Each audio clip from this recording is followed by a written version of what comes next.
안녕하세요, 드로왕입니다. 오늘은 제가 전에 굉장히 만족하면서 타고 다녔던 BMW 530i M 스포츠 모델 대비해서 얼마 전에 제가 출고한 국산 준준형 세단 기아 K8 페이스리프트 모델을 타고 다니면서 독일 프리미엄 브랜드 대비해서 K8만의 아쉬운 부분들 제가 느꼈던 그런 이야기들을 한번 해보려고 합니다. K8 페이스리프트 모델도 현재 굉장히 만족하면서 타고 다니고 있는데요. 독일 BMW가 가지고 있는 530i가 가지고 있었던 장점 대비해서 제가 느꼈던 아쉬운 부분들, 그러니까 지극히 개인적이고 주관적인 이야기니까 제 생각과 다른 부분이 있으면 댓글로 소통해 주시면 감사하겠습니다.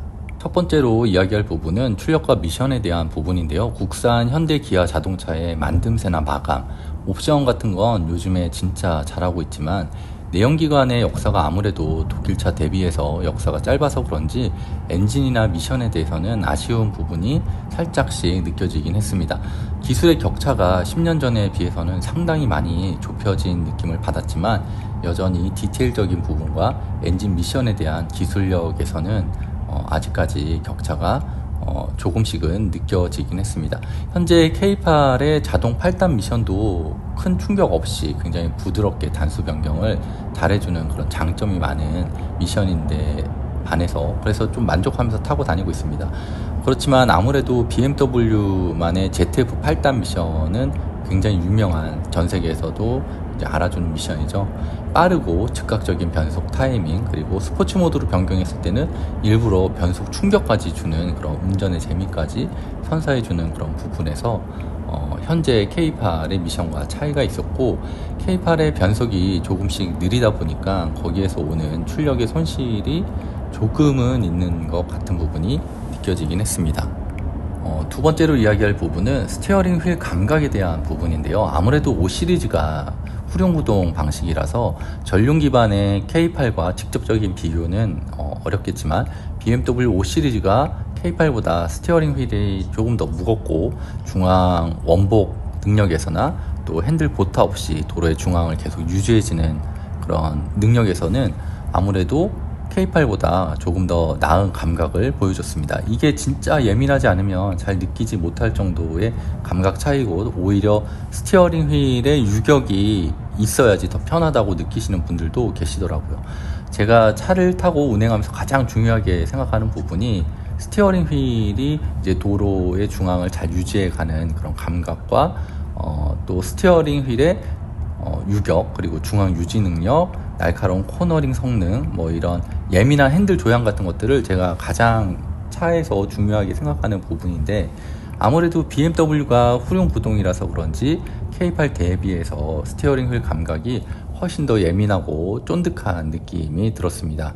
제가 주관적으로 느끼기에는 BM의 스티어링 휠 감각을 100점의 기준이라고 봤을 때 K8의 스티어링 휠 감각은 85점에서 90점 사이 정도 된다고 느껴졌습니다. 그래도 10년 전에 현대기아차의 스티어링 휠 감각에 비해서는 엄청 많이 발전했다고 느꼈는데요.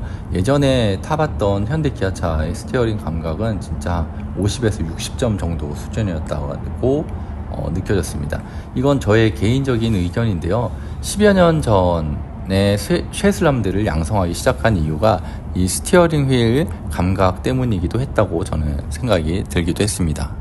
세 번째로 이야기할 부분은 차에 가까이 다가가면 문이 열리고 멀어지면 문이 자동으로 잠기는 기능이 없는 부분이 굉장히 아쉬운 부분으로 느껴졌습니다. 처음에 너무 적응이 안 돼서 굉장히 불편했는데요. 이 기능이 그렇게 어려운 기술을 필요로 하는가 싶기도 하면서도 프리미엄 브랜드에서만 적용되는 기술인가 그런 생각이 들기도 했습니다. 제네시스에는 이 기술이 있는 걸로 알고 있거든요. 저는 그래도 그랜저나 K8 정도 되는 국산 준대형 차급이면 당연히 이런 기능들이 적용이 돼 있는 줄 알았지만 반드시 차문 손잡이를 터치를 해야 문이 잠기고 열리는 이런 부분은 상당히 아쉽게 느껴지는 부분이었습니다. 근데 이 기능이 꼭 좋은 점만 있는 건 아니고 세차할 때 계속 문이 열렸다 닫혔다 해서 또 불편할 때도 있긴 하거든요. 그리고 안전상의 문제로 모르는 사람이 갑자기 동승석으로 탈 수 있기 때문에 나라마다 뭐 안전 규제로 이 기능을 사용하지 않는 그런 자동차 회사들도 있다고 하는 것 같습니다.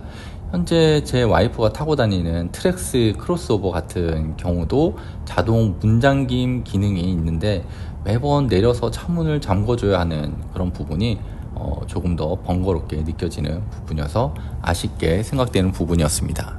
첫 번째로 아쉬운 부분은 조그 다이얼의 실행 버튼이 없다는 점. 이 부분이 또 BMW 대비해서 굉장히 좀 불편한 부분이더라고요. 운전 중에 조그 다이얼이 없어서 뭐 조그 다이얼 없는 것까지는 괜찮습니다. 근데 핸들에 엔터 버튼도 없더라고요. 그러니까 실행 버튼이 없어서 반드시 센터 모니터를 꼭 터치를 해야 되는 그런 불편함이 느껴지긴 했습니다. BMW나 뭐 제네시스 같은 프리미엄급 모델들 같은 경우에는 조그 다이얼이 있죠. 그래서 몸을 구부려서 센터 모니터까지 터치해야 되는 그런 불편함이 전혀 없는데, 또 핸들에 OK 버튼, 그러니까 실행 버튼이 있기는 있는데 이게 실행 버튼이 아니더라고요. 꼭 센터 모니터에서 뭐 안내 시작이라든지 이렇게 반드시 여러 번 터치를 해줘야 되는 그런 불편함이 굉장히 많이 느껴지긴 했습니다.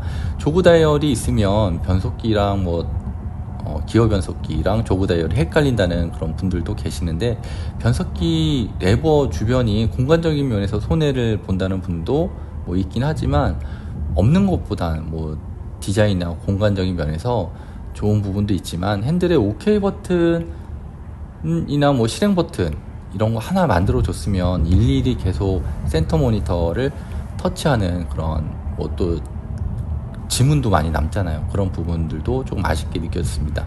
국산 준대형 세단에 실행 버튼이 없는 게 저는 참 아쉽게 느껴졌는데요. 공조기 부분이랑 즐겨찾기가 같은 패널에 터치 패널로 들어가 있는 부분도 뭐 시각적으로나 공간적으로는 굉장히 깔끔하게 보이긴 하지만, 이게 사용할 때는 한 번씩 더 눌러줘야 되는 그런 부분들이 또 불편한 부분이기도 했습니다. BMW는 자주 사용하는 기능들을 즐겨찾기로 저장할 수 있는 물리 버튼들이 꺼내져 있거든요. 이런 부분들을 매번 자주 사용하는 기능을 센터 모니터에서 매번 찾아 들어갈 필요가 없다는 점에서 굉장히 조금 차이점을 느끼는 부분이었습니다. 다섯 번째로 이야기할 부분은 다이얼 방식의 기어 변속기인데요. 기어 변속기가 다이얼 방식인 점이 아직도 적응이 잘 안 되고 있습니다. 앞뒤로 넣었던 그런 기존의 기어 방식이 너무나 또 오랫동안 운전을 해서 익숙해져서 그런지 아직도 왼쪽 오른쪽으로 돌리는 다이얼 방식의 미션을 조작할 때마다 오른쪽이 전진인지 왼쪽이 전진인지 후진인지 이런 부분들이 많이 헷갈리더라고요. 그래도 다행인 건 후진 기어를 넣을 때는 다이얼 변속기에서 진동이 울리게끔 해서 이제 전진과 후진을 헷갈리지 않도록 배려한 점은 잘한 점이라고 할 수가 있습니다. 그렇지만 애초에 헷갈리지 않게 앞뒤로 레버를 움직이는 방식이라든지 벤츠처럼 컬럼식으로 운전대 밑에서 위아래로 전진 후진을 만들어 주는 게 조금 더 직관적이지 않을까, 그런 생각이 들었습니다. 아직도 오른쪽으로 돌리고 왼쪽으로 돌릴 때마다 가끔씩 헷갈릴 때가 있는데 주정차할 때 조금 위험하기도 하더라고요. 이건 제가 적응해야 되는 문제이기도 하고, 다음 풀체인지 모델에서는 조금 더 직관적인 기어 변속 레버를 채택해 줬으면 하고 바라고 있습니다. 하지만 공간적인 부분과 시각적인 쾌적함이라는 장점도 있기 때문에 이 부분도 사람마다 호불호가 나뉠 것 같습니다. 앞에서 말한 5가지 정도가 BMW 530i를 제가 몰고 다니다가 K8로 넘어오면서 느꼈던 불편한 점들에 대한 이야기였습니다. 어디까지나 제가 느꼈던 저의 주관적인 경험에 의한 개인적인 의견이었고요. 저와 생각이 다르거나 더 추가해서 좀 불편한 점들을 느끼신 분들이 계시면 댓글로 소통해 주시면 감사하겠습니다.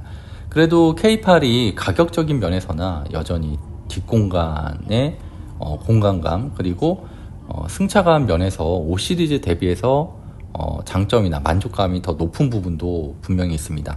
이번에 페이스리프트가 되면서 가격이 상당히 많이 올랐는데요. 그래도 아직까지는 가성비적인 면에서 국산차만의 매력이 충분히 있는 것 같습니다. 오늘도 영상 끝까지 시청해 주셔서 감사하고요. 다음에도 더 좋은 영상으로 찾아오도록 하겠습니다. 이상 드로왕이었습니다.